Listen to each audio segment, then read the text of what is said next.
everybody? This your boy Kano from the Gamer Section here with a brand new interview. Now, I know it's been a while since we've done interviews, but we're here with a fresh new interview. Talking about with it's going to be dope. You feel me? So we're going to go ahead and let the man himself introduce himself. Sure. My name is Will Traxler. I'm the developer of a game called Execption, which just came out on PlayStation, Xbox, Nintendo Switch, and PC. That's right. That's right. So, Will, tell me, how did the studio come about? Like, when did you get started opening this studio? Yeah, I mean, it's kind of funny when people mention it as a studio because it's really just me sitting in the spare bedroom of my house. It's nothing fancy or anything really elaborate. A couple of years ago, I think back in about 2012, I'd been working in banking for, I think 10 or 11 years and kind of just got tired of pushing numbers around all day long and decided I want to do something a little bit more creative. And so I left my job and started doing some software development. I made a quick little documentation app that I made, and then decided I wanted to do something even more creative and started working on a video game. So I started working on Execption probably in about October of 2013, sometime around there. Mm-hmm. So that's how it all kind of came about. Just me getting a little bit bored and wanting to do something new. Okay, that was going to be my next question. Like, what made you want to get into gaming? You feel me? But what inspired you to develop different concepts in creating games? Well, it's kind of interesting. When I started this project for Execption, I kind of just wanted to take two really simple game genres and kind of mash them together a little bit. I always liked the way that games, like, I don't know if you play Super Meat Boy, just the way that the platforming works in that game, where you run around and you slide on the walls, and it's got a nice, interesting time mechanic to it. Right. But I also like the old games when I was a kid playing, like for the regular Nintendo, where you just kind of run around with a sword, start smashing guys. And so I started working on the game just with that in mind, to try and make something pretty simple and short, where you have a simple platformer with precision controls and an attack thing. And over time, as I was working on it, it kind of evolved a little bit as I came up with new ideas. And what I ended up with in Execption is about a gazillion times different than what I started out with as far as the plan goes. So the plan went out the window probably about 2 or 3 months into the project. Okay. So is this game Execption, is this like your first legit project to start off with, or you had other projects beforehand before this game? This is definitely the first legitimate project. Leading up to starting on Execption, I went through a short process where I just learned a little bit about game development, because going into it, I really knew next to nothing. And I spent a couple of months just working through tutorials and some basic things for game development. And then as soon as I was done with that, I dove straight into Execption. So it was kind of just dove in head first. Right. So tell me about Trackmaster Software. Like, what is the goal to reach within this brand?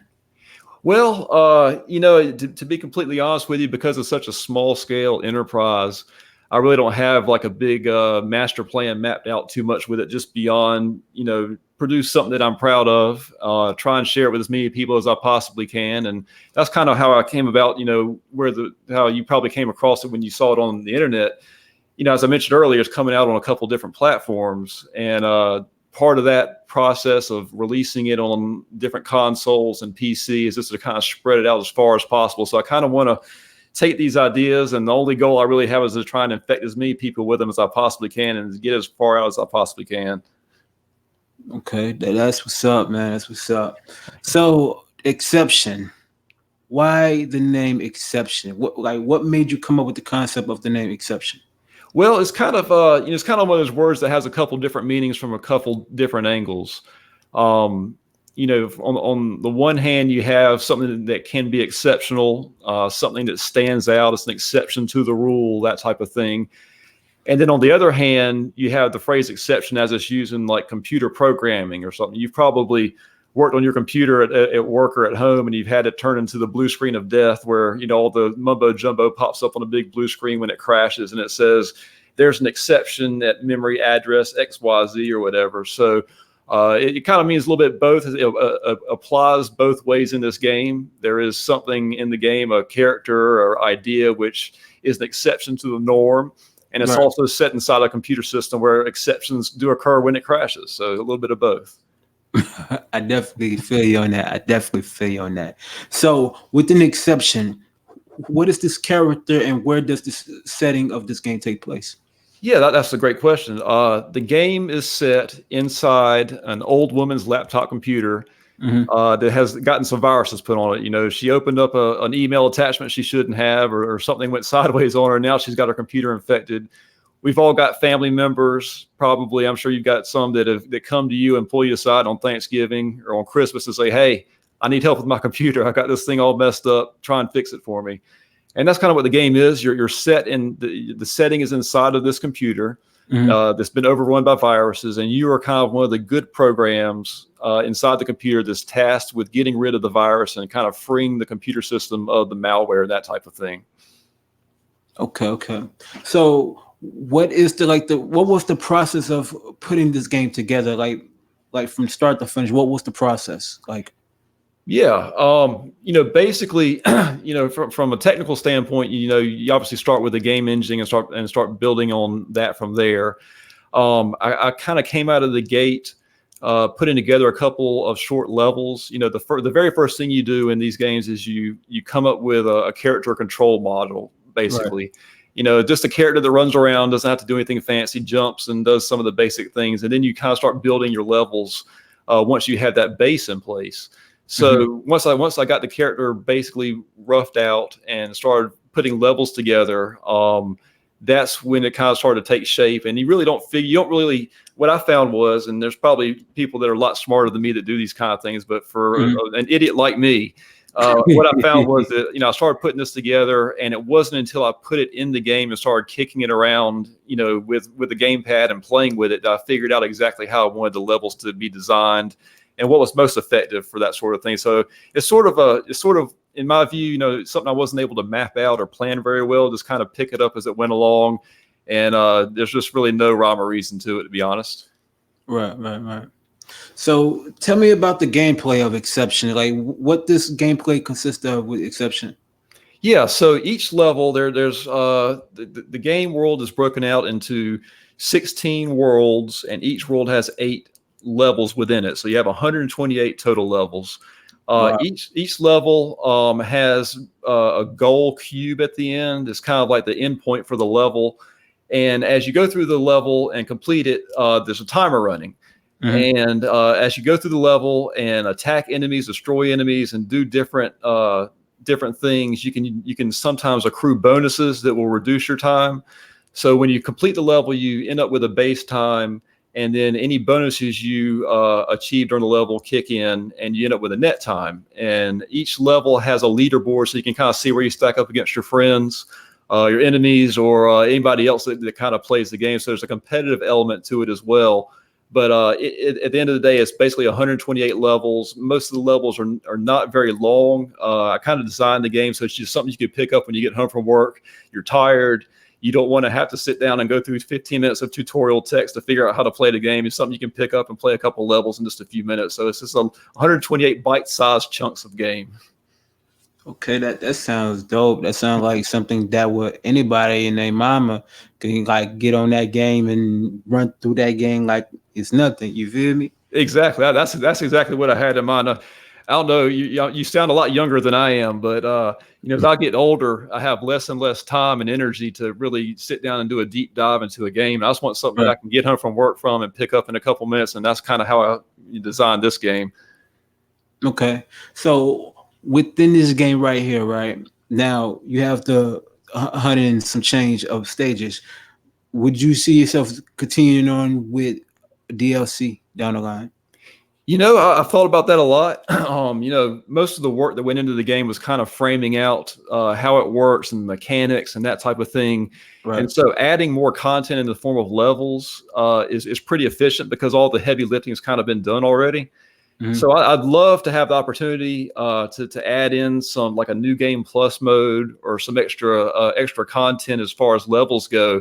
If there's interest, if enough people show interest in the game to do that, I'd certainly love to. But I probably would lean towards doing it as like a free add-on, for the existing players, that type of thing. Right. Right. So here's the $1 million question. Now, the people that love games like Dark Souls, Bloodborne, Shakiro Shadow Die Twice, that game is like I had a difficult time with that game. But the point of the question is, do do this game right here has that difficulty on the levels of a Dark Souls where people will, they'll have fun playing it, but they'll have to strategize on how to like get past the level. Well, I'll say this: I'm a huge fan of those Dark Souls games. They're some of my favorite ones. I appreciate the difficulty and the time and meticulous planning that goes into those games. I will say the answer is probably not so much to your question because I did make this deliberately made it a little bit easier than some of the hardcore platformers you have out there, just because I'm not good at those games. And because I'm not good at them, I don't think I'd do a very good job of producing games. So I made something that I wanted to be pretty accessible. There's a menu in the game where you can add extra hit points to your character. So if you've got a child, or if you're just not very good at the game and you want them to be able to progress through it, you can flip a switch and make it a lot easier. I just want to make sure people had a chance to enjoy it, not so much make something that was that difficult. Okay. Now here's the $1 billion question. Whoa. Now, since you have the exception, it's out right now. Now, let's say if the game sold 2 million copies, right? Would you consider yourself either working on a sequel or a brand new game after this one? Ooh, that's a great question. That's a great question. I would probably have to work on a new game, just because I put so much time into this one, and although I enjoyed the process and learned a lot from it, I'm kind of up to my eyeballs in platforming right now. So I'd probably make something a lot more, fun for me to make. So I'd probably have to start something new. Okay, so basically you're hinting on a new project down the line. Well, like you said, if I sell 2 million copies, I might do that. I'm still a ways away from it so far. Okay. And it just came out like what, a couple of days ago? Yeah, the game came out 2 days ago, and it finally came out yesterday on PlayStation. So it was a little bit of a staggered release there, but it's been out for 2 days so far. Okay, well, I see it going about 2 million copies like in about a couple of weeks. Oh, sweet. All right. Well, I'll go ahead and start thinking of ideas for the next project then. For sure, man. So let me ask you this: have you had any other members on the team to actually help with this game? No, it's kind of been me the whole time. I used a couple of cheats though in the process of putting all this together, because it's just an enormous amount of content that you have to produce. Right. There's things like if you play the game or see the trailers, you can see in the background there's a lot of like science fiction style buildings. The texture stuff, the textures for the levels are pretty detailed, and the characters are these neat little robots and that type of thing. In those situations, I actually license those assets from like online storefronts. You can go to websites and license 3D models and that type of thing, and took those and kind of formed them to fit inside the game. So a lot of the really visual artistic stuff I didn't do myself. In addition to that, things like sound effects and the music and those types of things, I had to get those from people that actually knew what they were doing. So those are also assets that are acquired elsewhere. Okay, that's what's up. That's what's up. So to everybody that's listening, Exception is out everywhere. Y'all make sure y'all go pick this game up so we can get 2 million copies for these consoles. You hear me? That's right. Get 2 million copies so we can see some more games and stuff like. Even though I know there's going to be some more games coming from them anyway. I tell you what, I don't want to be greedy. I'll settle for 1 million copies sold if we need to. But it's gonna sell. It's gonna sell a lot regardless, because, like I said, this game right here, from when I personally seen it, is unique in its own way. And honestly, this game needs to be seen everywhere. You feel me? This needs to be seen, because at the end of the day, we see a lot of games out here this generation, along with more of first person shooters and third person shooters. This game right here, and really do needs to be out there more. You feel me? And I definitely love the idea of this game. I definitely love this game. But where they can find you, where can they contact you and talk to you, and interact with you at? Like, where's your social medias where they can find you Yeah, at? yeah. I'll be honest. The past week I've used Twitter more than I have my entire lifetime. Everybody loves to get on Twitter and send you messages and that type of thing. So if Right. you want to complain to me or send me death threats or whatever, just go to at TraxmasterSoft. Yeah, they're not gonna send you that, but they're gonna send you of $1 million. I hope so. Yeah, I'll be waiting. I'll be waiting on my Twitter for that. Most deaf, most deaf. So there you have it, everybody. Make sure you like, share, comment, subscribe, hit the notification bell for when we drop these videos. Thanks again, Will, for blessing me with your presence on this interview, sir. Yeah, thank you very much for having me. All right then. So to everybody, have a good day, have a good night across the globe. Peace out, y'all.